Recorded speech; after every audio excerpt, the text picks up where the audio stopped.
Jaynagar housing federation मार्फत सहकार तत्वावर लोकसहभागातून आज जगन्नाथ शिंदे विजयनगर क्रीडा संकुलाचं भूमिपूजन इथे होतंय। खरं म्हणजे मी आपल्या सगळ्यांना मनापासून शुभेच्छा देतो, मनापासून आपलं अभिनंदन करतो। कारण लोकसहभागातून कुठलीही शासकीय मदत न घेता मला वाटतं हे एवढं मोठं संकुल पहिल्यांदा होतंय। त्याबद्दल पुन्हा एकदा सगळ्यांचं अभिनंदन।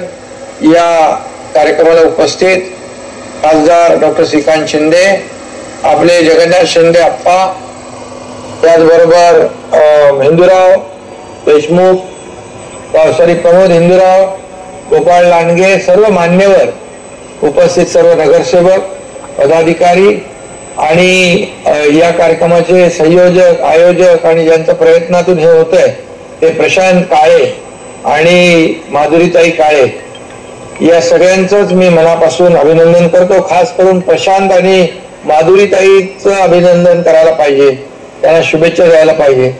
कारण आपण आज खऱ्या अर्थाने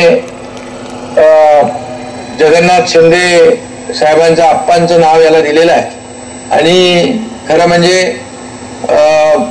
आप्पांनी गेले अनेक वर्ष त्या भागामध्ये जे केलेलं सामाजिक काम आहे आणि सगळ्यांना केलेली मदत आहे ती सर्वश्रुत आहे आणि कुठलीही मदत न घेता या ठिकाणी प्रशांत काळे आणि माधुरीताईंनी हे क्रीडा संकुल या ठिकाणी उभं करण्याचं स्वप्न या ठिकाणी पाहिलेलं आहे। खरं म्हणजे या सगळ्यांनाच महाराष्ट्राला एक सहकार चळवळीची मोठी परंपरा आहे आणि त्याच्यामधून सहकाराच्या माध्यमातून मोठी कामं देखील राज्यात उभी राहिलेली आहेत। परंतु सरकार आणि सरकारला काही कामं करणं अतिशय शक्य होतं, परंतु सरकारची मदत न घेता लोकसहभागातून आज क्रीडा संकुल उभं राहतंय हे खरं म्हणजे मोठं काम आहे आणि म्हणून मी मनापासून आपल्याला पुन्हा एकदा शुभेच्छा देतो।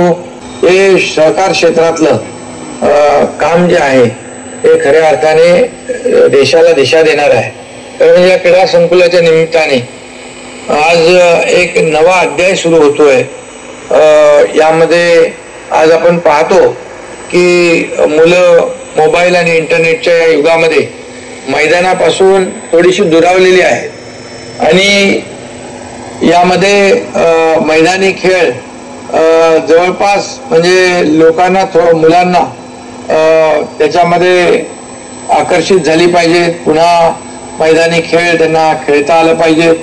कला, क्रीडा आणि सर्व क्षेत्राचा विचार करणं अतिशय महत्वाचं असतं। म्हणूनच आज मी आपल्याला राज्य सरकारच्या वतीने देखील सांगतो की राज्य शासन म्हणून आज अनेक योजना आपण करतोय। जिल्ह्यासह तालुका स्तरावर क्रीडा संकुलाची उभारणी करून खेळाडूंना पायाभूत सुविधा उपलब्ध करून देत आहोत। राज्याचं नाव क्रीडा क्षेत्रात मोठं व्हावं, आपल्या खेळाडूंनी राष्ट्रीय आंतरराष्ट्रीय स्तरावर पदक मिळवण्यासाठी काम करावं, खेळावं। आता ऑलिम्पिक जे झाले, एशियन गेम झाले, त्याच्यामध्ये जवळपास आपल्या आप्पा राज्यातल्या 107 खेळाडूंना मेडल्स मिळाली, गोल्ड मेडल मिळाली, इतर मेडल मिळाली आणि मग त्याच्यातलं टॅलेंट आणि जे काही पोटेन्शियल आहे ते देखील आपल्याला पाहायला मिळालं। पण टॅलेंट आणि पोटेन्शियल यासाठी एक प्लॅटफॉर्म पाहिजे, व्यासपीठ पाहिजे आणि त्यासाठी क्रीडा संकुलं जी आहेत ही आवश्यक आहे आणि म्हणूनच आपण मोठ्या प्रमाणावर क्रीडा धोरणामध्ये बक्षिसांची रक्कम देखील आप्पासाहेब आपण वाढवली आणि खेळाडूंना एक प्रोत्साहन देण्याचं काम केलेलं आहे। त्याला देखील आपण सरकारने भरीव अशी तरतूद केलेली आहे।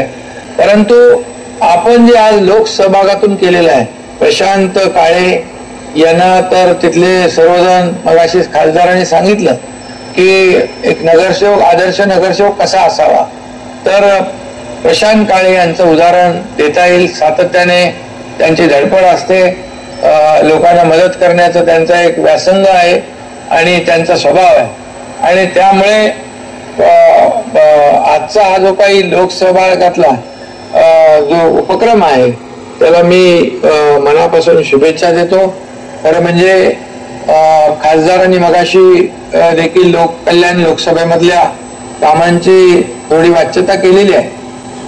मला वाटतं लोककल्याण लोकसभेमध्ये महायुतीच्या काळात मुख्यमंत्री मी झाल्यानंतर खूप मोठ्या प्रमाणावर निधी त्या ठिकाणी देण्याचं काम केलेलं आहे. कारण शेवटी आपल्या राज्यातल्या प्रत्येक मतदारसंघामध्ये किंवा जिल्ह्यामध्ये ही विकास कामं जी आज ज्या पद्धतीने आपण करतोय, सर्व विकासातले स्पीड ब्रेकर आपण हटवले आणि त्यामुळे आज आपण जो या ठिकाणी प्रयत्न केलेला आहे लोकसहभागातून एक जगन्नाथ शिंदे क्रीडा संकुल आपण सुरू करताय, निर्माण करताय, ही खरं म्हणजे अभिनंदनीय बाब आहे. आपल्या सगळ्यांचं अभिनंदन करावं तेवढं थोडंच आहे. आप्पांनी सांगितलं मगाशी की त्याला काय पैसे कमी पडणार नाहीत, आप्पा असल्यानंतर काय कमी होणार नाही, पण काय कुठं कमी पडलं तर एकनाथ शिंदे आहे, काय काळजी करू नका. त्यामुळे कुठल्याही वास्तूला काही कमी पडणार नाही. खासदार डॉक्टर श्रीकांत शिंदे यांच्या पाठपुराव्यामुळे कल्याण लोकसभा क्षेत्रामध्ये विकासाची मोठी कामं झाली सुरू आहेत आणि आणखी काही आवश्यक ज्या काही बाबी आहेत त्या देखील विकासाच्या माध्यमातून, विकास प्रकल्पांच्या माध्यमातून, शासनाच्या माध्यमातून केले जातील, एवढंच मी या प्रसंगी सांगतो. आणि पुन्हा एकदा माधुरीताई आणि प्रशांत या दोघांचं मनापासून मी अभिनंदन करतो, त्यांना खूप खूप शुभेच्छा देतो. धन्यवाद. जय हिंद, जय महाराष्ट्र. साहेब धन्यवाद.